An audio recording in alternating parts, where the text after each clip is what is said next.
সাবেক আইনজীবী বেনজির আহমেদের বিরুদ্ধে ইন্টারপোলের রেড নোটিশ জারি। প্রক্রিয়াধীন শেখ হাসিনা, কাদের সহ 11 জনের আবেদন।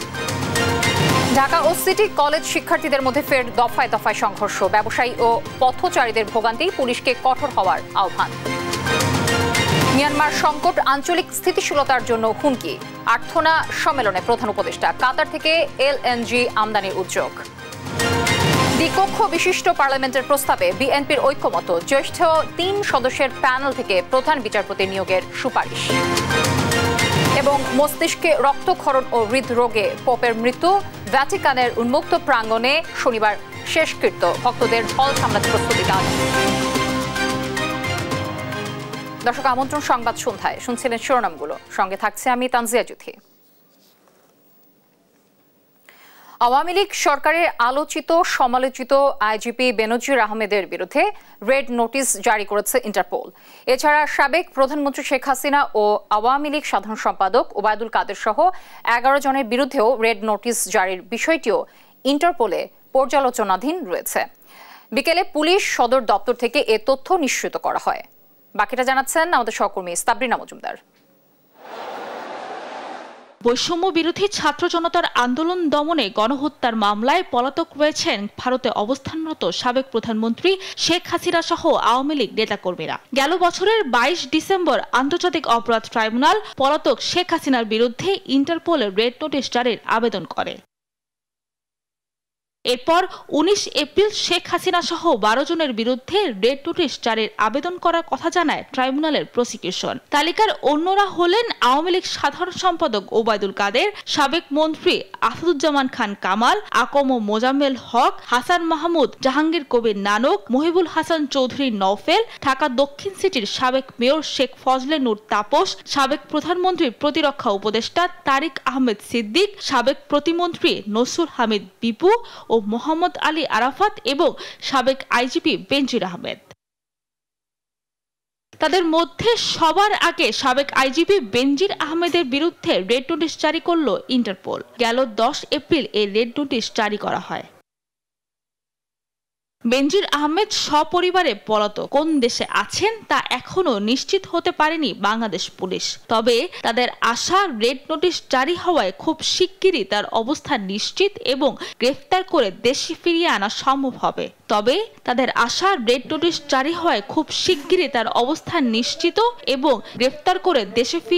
সম্ভব হবে। তবে বেনজিরের বিরুদ্ধে রেড নোটিশটি এখনো ইন্টারপোলের ওয়েবসাইটে দেয়া হয়নি। তার অবস্থান শনাক্তের পরই সেটি ওয়েবসাইটে দেওয়া হবে বলে জানিয়েছেন বাংলাদেশ পুলিশ। সাবরিনা মজুমদার, দেশ টিভি, ঢাকা। বিদেশে পলাতক শেখ হাসিনা সহ তার পরিবারের সদস্যদের দেশে ফেরাতে কার্যক্রম শুরু করেছে দুদক। এ তথ্য জানিয়ে সংস্থার কমিশনার হাফিজ আহসান ফরিদ বলেন, আসামিদের ফেরাতে আন্তর্জাতিক বিভিন্ন সংস্থার সঙ্গে চুক্তির পাশাপাশি পাঠানো হচ্ছে চিঠি। টিউলিপ সিদ্দিককে বাংলাদেশি নাগরিক হিসেবে বিচারের আওতায় আনার কথাও জানান তিনি।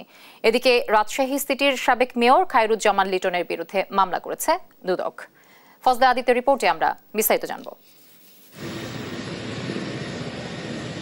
পতিত সরকারের প্রধানমন্ত্রী শেখ হাসিনা পরিবারের বিরুদ্ধে প্রতিদিনই দুর্নীতির নতুন নতুন অভিযোগ জমা হচ্ছে দুদকে। ইতোমধ্যে পূর্বাঞ্চলে প্লট জালিয়াতির 6 মামলায় চার্জশিট দাখিলের পর আদালত শেখ হাসিনা সহ তার পরিবারের সদস্য ও সংশ্লিষ্টদের বিরুদ্ধে গ্রেফতারি পরোয়ানা জারি করেছে। প্রশ্নের জবাবে দুদক কমিশনার জানান, পলাতক আসামিদের দেশে ফেরাতে বিভিন্ন দেশ ও আন্তর্জাতিক সংস্থার সাথে চুক্তিসহ নানা পদক্ষেপ নেওয়া হচ্ছে। ইন্টারপোলের সহায়তা নেয়ার বিষয়ে আগামী কমিশন সভায় সিদ্ধান্ত হতে পারে। ইতিমধ্যেই তো বাংলাদেশ সরকারের পক্ষ থেকে অনুরোধ জানানো হয়েছে যে অভিযুক্ত ব্যক্তিদের ফেরত পাঠানোর জন্য।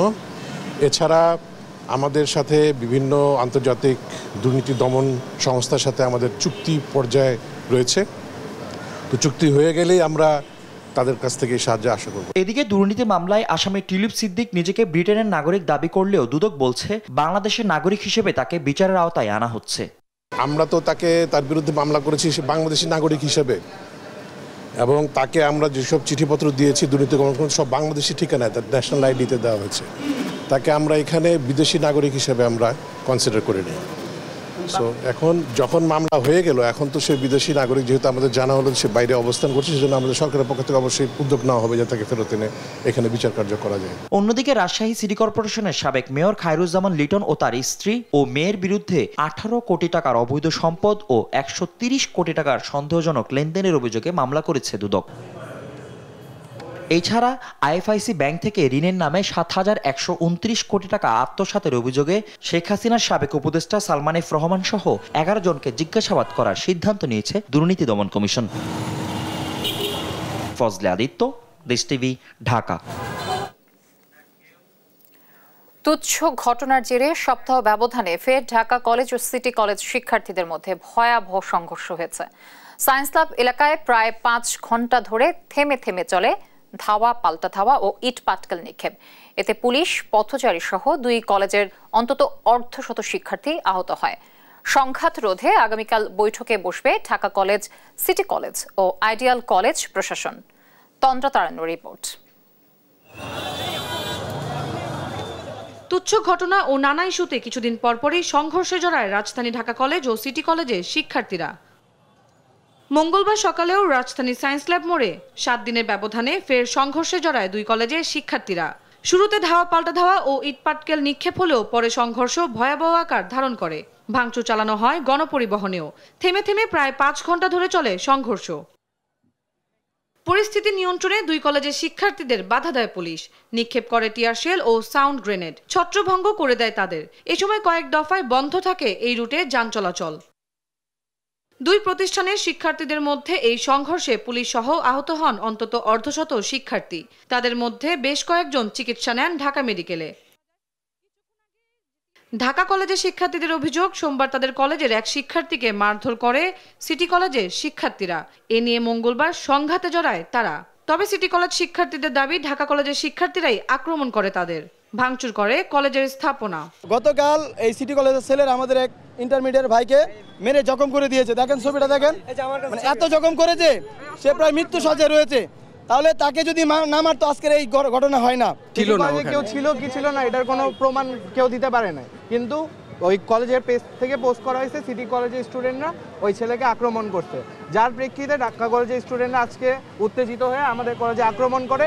কয়েকদিন পরপর এমন সংঘর্ষে নিজেদের নিয়ন্ত্রণ নেই দাবি করে সিটি কলেজের ভারপ্রাপ্ত অধ্যক্ষ FM মোবারক হোসেন ছাত্রদের এ ধরনের উশৃঙ্খলা নিয়ন্ত্রণে আইন শৃঙ্খলা বাহিনীকে আরও কঠোর হওয়ার আহ্বান জানান। সব ধরনের পদক্ষেপ আমরা নিচ্ছি, তারপরেও এই বিচ্ছিন্ন ঘটনাগুলো নিয়ন্ত্রণ করা যাচ্ছে না। এটাও সম্পূর্ণ বিচ্ছিন্ন ঘটনা। প্রশাসন কঠোর হস্তে দমন করবে দুষ্কৃতকারীদেরকে এবং দুষ্কৃতকারীদের হাত থেকে যে কোনো স্থাপনা, আমার college, Dhaka college, ideal college, সব কিছুকে রক্ষা করবে। অত্র এলাকার জানমাল রক্ষা করবে। অত্র এলাকার থানা প্রশাসনকে দায়িত্ব নিতে হবে। পুলিশ জানায়, বারবার 2 কলেজের শিক্ষার্থীদের এই সমস্যার সমাধান হওয়া দরকার। তৃতীয় কোনো পক্ষ এই নাশকতার চেষ্টা করছে কিনা সেটিও খতিয়ে দেখা হচ্ছে। আমরা বারবার চেষ্টা করছি 2 পক্ষের সাথে যেন ডিসপার্স হয়ে যায়, তারা যেন আর কোনো ঝামেলা না করে। তারপরেও মাঝে মাঝে তারা সংঘর্ষে জড়াইছে, আমরা মাঝখানে অবস্থান নিয়েছি। কমিউনিটি যারা আছে তাদেরও এঙ্গেজমেন্ট লাগবে, মানে সবাই মিলে একটু কাজ করলে আমার মনে হয় এটা আমরা মূলে যাইতে পারবো এবং এটা আমরা সমাধান করতে পারবো। সংঘর্ষ রোধে আগামীকাল ঢাকা কলেজ, সিটি কলেজ ও আইডিয়াল কলেজের প্রশাসন বৈঠকে বসবে বলে জানান ঢাকা কলেজের অধ্যক্ষ পারভিন সুলতানা হায়দার। এর আগে গত 15 এপ্রিল রাজধানী সায়েন্স ল্যাব মোড়ে ঢাকা কলেজ ও ঢাকা সিটি কলেজের শিক্ষার্থীদের মধ্যে সংঘর্ষ হয়।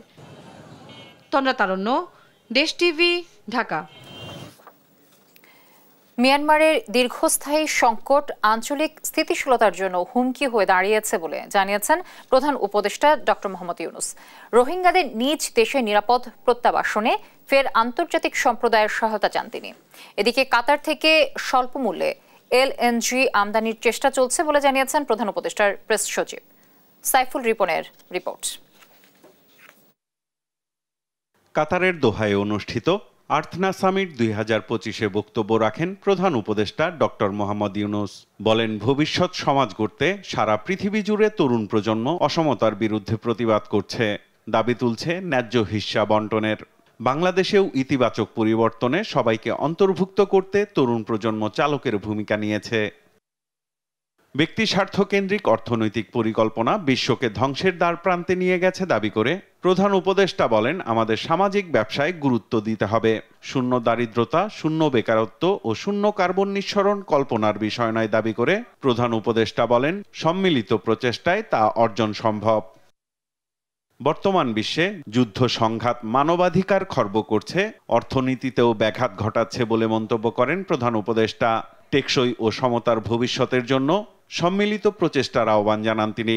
বলেন, ভবিষ্যৎ আমাদের উত্তরাধিকার সূত্রে পাওয়া বিষয় নয়, বরং এটি এমন বিষয় যা আমরা তৈরি করি। প্রধান উপদেষ্টার কাতার সফর নিয়ে প্রেস সচিব জানান, সামিটে অংশ নেয়া ছাড়াও সাইডলাইনে কাতার রাজপরিবারের সদস্যদের সাথে গুরুত্বপূর্ণ বৈঠক করেছেন ডক্টর ইউনূস। পাশাপাশি দেশের বিনিয়োগ পরিবেশ নিশ্চিত করতে স্বল্প মূল্যে এলএনজি আমদানির চেষ্টা চলছে বলেও জানান তিনি। আমরা চাচ্ছি যে কাতারের সাথে আমাদের সম্পর্কটা আরও সুদৃঢ় হলে আমরা যদি এলএনজি আরও বেটার প্রাইসে পাই, ওয়াই নট। আমরা এই বিষয়ে কাতারের সাথে আমাদের খুব ভালো হবে। কাতারের কাছে আপনি জানেন পতিত স্বৈরাচার প্রচুর টাকা রেখে গেছিলেন, কয়েকশো মিলিয়ন ডলার কাতারের দেনা তারা দেননি, এবং এতে যেটা হচ্ছে যে কাতারের সাথে এক ধরনের দূরত্ব তৈরি হওয়ার সম্ভাবনা দেখা গিয়েছিল। আমাদের গভর্নমেন্ট এসে পুরো টাকাটা দেওয়ার আমরা মুভ নিয়েছি। এখন বোধহয় 37 মিলিয়ন ডলার আছে, কালকে বা এই সপ্তাহের মধ্যে পুরো টাকাটা পে অফ করা হবে। সাইফুল রিপন, দেশ টিভি, ঢাকা। জ্যেষ্ঠতার ভিত্তিতে নয়, 3 সদস্যের প্যানেল থেকে প্রধান বিচারপতি নিয়োগের সুপারিশ করেছে বিএনপি। সেই সঙ্গে দ্বিকক্ষ বিশিষ্ট পার্লামেন্টের বিষয়ে কমিশনের সঙ্গে ঐকমত্যে পৌঁছেছে দলটি। এছাড়া প্রধানমন্ত্রীর ওপর রাষ্ট্রপতি নির্ভরশীলতা কমানোর বিষয়ে আরও আলোচনা এবং জরুরি অবস্থা জারির বিষয়ে জাতীয় সাংবিধানিক কাউন্সিলকে জড়িত না রাখার পক্ষে দলটি।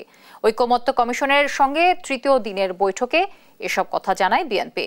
নিয়াজ মোর্শেদের প্রতিবেদন, জানাচ্ছেন নাইম আফসান। 5 কমিশনের দেওয়া সংস্কার প্রস্তাবনায় মঙ্গলবার 3য় দিনের মতো ঐকমত্য কমিশনের সঙ্গে বৈঠকে বসে বিএনপি। এদিন 2 কক্ষ বিশিষ্ট সংসদের প্রস্তাবে একমত জানায় দলটি। উচ্চ কক্ষের নাম আপার হাউস ও নিম্ন কক্ষের নাম পার্লামেন্ট করার পক্ষে মত দিয়েছে বিএনপি। আর প্রজাতন্ত্রের নাগরিকতন্ত্রের সম্পত্তি, এটা তো আসলে হবে প্রজাতন্ত্রের সম্পত্তি। এগুলা রাষ্ট্রের কি কি সম্পদ থাকবে সেটা বর্তমান বিধানে যেভাবে আছে সেইভাবে ওনারা সন্তুষ্ট নয়, এটাকে আরো স্পেসিফাইড করতে চান। রাষ্ট্রপতির অভিশংসনে 2 কক্ষের 2/3 ভোটের বিধানও চায় দলটি। প্রধানমন্ত্রীর ওপর রাষ্ট্রপতি নির্ভরশীলতা কমানোর প্রস্তাবেও একমত তারা। এটা আমরা বলেছি যে এখন যে বিধান আছে ওখানে সাফিসিয়েন্টলি ডিফাইন করা আছে, এটা নতুন করে আর প্রস্তাব করার দরকার নেই। এছাড়া একজন নয় 3 সদস্যের প্যানেল থেকে প্রধান বিচারপতি নিয়োগের প্রস্তাব দেয় বিএনপি। বিচারকের যোগ্যতার মানদণ্ড এগুলো নির্ধারণ করা আছে, তার মধ্যে একটা নতুন ক্রাইটেরিয়া ওনারা এখানে প্রেসক্রাইব করেছেন, সেটা হচ্ছে যে বিশ্ববিদ্যালয়ের অধ্যাপক, আইনের অধ্যাপকদেরকেও যাতে বিচারক হিসেবে নিয়োগ করা যায়। আমরা বলেছি এই বিষয়টা যে প্রস্তাবিত আইন আছে অথবা এখন যে আইনটা করার চেষ্টা করছে যে বিচারক নিয়োগ অধ্যাদেশ, যেটা এখন হাইকোর্টে চ্যালেঞ্জ হয়েছে বিভিন্ন কারণে, সেই যোগ্যতার ক্ষেত্রে এখানে এই বিধানটা তখন আইনে করা যাবে। আর জরুরি অবস্থা জারি প্রশ্নে এনসিসিকে জড়িত রাখতে চায় না দলটি। নাইম আফসান, দেশ টিভি, ঢাকা। দর্শক, এই মুহূর্তে রাজধানীর তেজগাঁওয়ে সড়ক অবরোধ করেছে কোহিনুর কেমিক্যাল কোম্পানির শ্রমিকরা। সেখান থেকে সরাসরি যুক্ত হচ্ছেন সহকর্মী ফাহিম ইউসুফ। ফাহিম, সেখানকার এখনকার চিত্র কেমন দেখছেন আমাদের দর্শকের সামনে তুলে ধরবে এবং কি বলছেন আসলে শ্রমিকরা? আমরা এখন রাজধানীর তেজগাঁওয়ে রয়েছি। তেজগাঁও যদি বর্তমান পরিস্থিতিটা একটু দেখাতে চাই, এখানে কিন্তু কিছুক্ষণ আগে থমথমে পরিস্থিতি বিরাজ করছিল। এখানে মহানবী হযরত মুহাম্মদ সাল্লাল্লাহু আলাইহি সাল্লামকে কটূক্তি করার অভিযোগে কোহিনুর কেমিক্যালের একজন কর্মকর্তার বিরুদ্ধে অভিযোগ আনে সেখানকার শ্রমিকরা। তো সেই প্রেক্ষিতেই কিন্তু এখানে কোহিনুর কেমিক্যালের শ্রমিকরা অবস্থান নেয় এবং অবস্থান নিয়ে তারা কিন্তু এক ধরনের এখানে অবস্থান নিয়ে তারা বিক্ষোভ কর্মসূচি পালন করে। বিক্ষোভ কর্মসূচির এক প্রান্তে তারা এই রাস্তাটি বন্ধ করে দেয়। তেজগাঁ থেকে মহাখালী যে সড়কটি রয়েছে, সড়কটি অবরোধ করে তারা দুপুর 3টা থেকে অবস্থান নেয়। পরবর্তীতে সন্ধ্যা 6টার দিকে কিন্তু এক সাইডের রাস্তা ছেড়ে দেওয়া হয় সাধারণ মানুষের জন্য।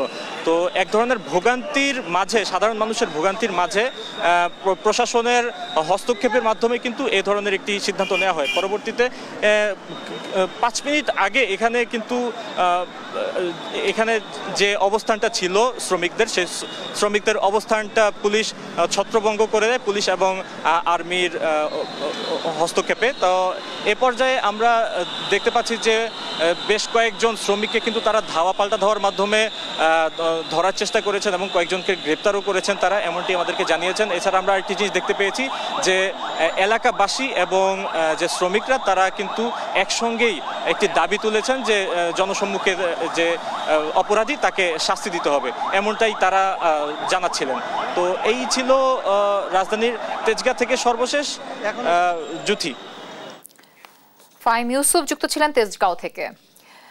ভুয়া কাগজপত্র দিয়ে লিগ্যাল নোটিশ পাঠিয়ে দেশ টিভির বিজ্ঞাপনদাতাদের হয়রানি করছে একটি প্রতারক চক্র। এই প্রতারণায় যুক্ত নাম সর্বস্ব আইনজীবী মাহমুদুল হাসান দিলশাদ। চক্রান্তকারী এই আইনজীবী দেশ টিভিকে জড়িয়ে বিভিন্ন গণমাধ্যমেও প্রতারণামূলক নথি দিয়ে লিগ্যাল নোটিশ পাঠিয়েছেন। বহু খোঁজাখুঁজির পর মাহমুদুল হাসান দিলশাদের মুখোমুখি হলে তিনি জানান, দেশ টিভির স্বঘোষিত সাবেক এমডি আরিফ হাসানের চক্রান্তেই পাঠিয়েছেন লিগ্যাল নোটিশ। ঢাকা বার অ্যাসোসিয়েশনের সভাপতি বলছেন যে গণমাধ্যমের বিরুদ্ধে ষড়যন্ত্র যেই হোক না কেন কঠোর ব্যবস্থা নেওয়া হবে। বাকিটা জানাচ্ছেন আমাদের সহকর্মী এম এ আজিম।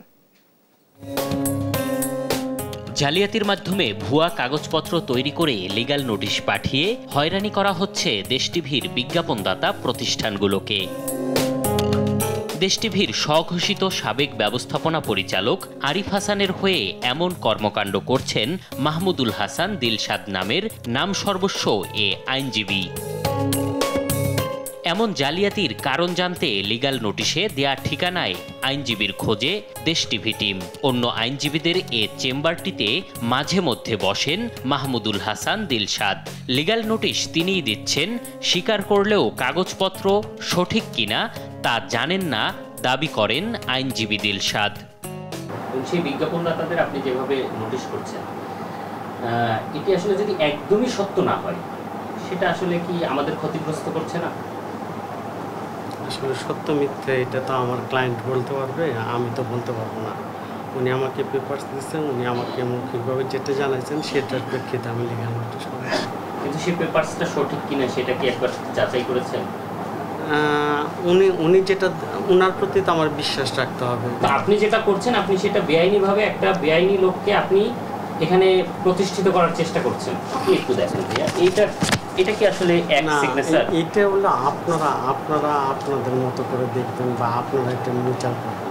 আমার ক্লায়েন্টের যেভাবে আমাকে পেপারস দিয়েছেন যেভাবে সঠিক কাগজপত্র দেখানোর সঙ্গে সঙ্গে লিগ্যাল নোটিশের সাথে তার পাঠানো কাগজপত্র অনলাইন ভেরিফিকেশন করে ভুয়া প্রমাণিত করে দেখাই আমরা। তখন তিনি এমন কর্মকাণ্ডের দায়ভার চাপান তার মক্কেল আরিফ হাসানের উপর। আপনাকে এখান থেকে অনলাইনে আমি সার্চ করেও দেখিয়েছি যে আমরা যে পেপারসগুলো নিয়ে এসেছি সেগুলো সঠিক, এবং আপনি যে পেপারসগুলো নিয়ে এসেছেন সেগুলো ওয়েবসাইট বলেন, সরকারি সার্ভার বলেন, কোথাও খুঁজে পাওয়া যাচ্ছে না। আপনাকে এখানে আমি সার্চ করে দেখিয়েওছি। এরপরে আপনি কি বলবেন? এই বিষয়ে আমার কোনো বক্তব্য নাই, এটা আমার ক্লায়েন্ট বলতে পারবেন। প্রথম দফায় লিগ্যাল নোটিশের সাথে যুক্ত করা পরিচালকদের স্বাক্ষর এবং ব্যবস্থাপনা পরিচালক হিসেবে আরিফ হাসানের নিয়োগপত্রের স্বাক্ষর জাল প্রমাণিত হয়। দ্বিতীয় দফায় উকিল নোটিশে স্বাক্ষর গোপন রেখে নোটিশ পাঠাচ্ছে চক্রটি। একজন আইনজীবীর এমন বেআইনি কাজের বিষয়ে জানতে আরেকজন বিজ্ঞ আইনজীবী ও ঢাকা বার কাউন্সিল সভাপতির দ্বারস্থ হই আমরা। তার পরামর্শ, এমন আইনজীবীর বিরুদ্ধে বার কাউন্সিলে অভিযোগ করার। যে আইনজীবী সমিতিতে ফরমালি আমাদের যে গঠনতন্ত্রের নিয়ম অনুসারে আপনারা যদি তার বিরুদ্ধে অভিযোগ করেন, সেই অভিযোগ যদি আমাদের কাছে আসে তাহলে আমরা তাকে আমরা নোটিশ করতে পারবো, তার সাথে কথা বলতে পারবো, তাকে জিজ্ঞাসাবাদ করতে পারবো। আপনাদের বিরুদ্ধে যে সে অযৌক্তিকভাবে আপনাদের ক্ষতি করছে ভাবমূর্তি বা অর্থনৈতিক, সেটা তখন আমরা দেখতে পারবো যে তার অপরাধটা কতটুকু। নিজেকে স্বঘোষিত এমডি দাবি ও একাধিক অভিযোগে ইতিমধ্যে কর্তৃপক্ষ আরিফ হাসানকে দেশ টিভির সকল কর্মকাণ্ড থেকে সরিয়ে দিয়েছে। শীঘ্র বার কাউন্সিলে অভিযোগ দেয়া সহ মাহমুদুল হাসান দিলশাদ ও অভ্যুত্থানে ছাত্র হত্যা চেষ্টার মামলার আসামি দেশ টিভির স্বঘোষিত সাবেক ব্যবস্থাপনা পরিচালক আরিফ হাসানের বিরুদ্ধে আইনগত পদক্ষেপ নিতে যাচ্ছে দেশ টিভি। এম এ আজিম, দেশ টিভি, ঢাকা।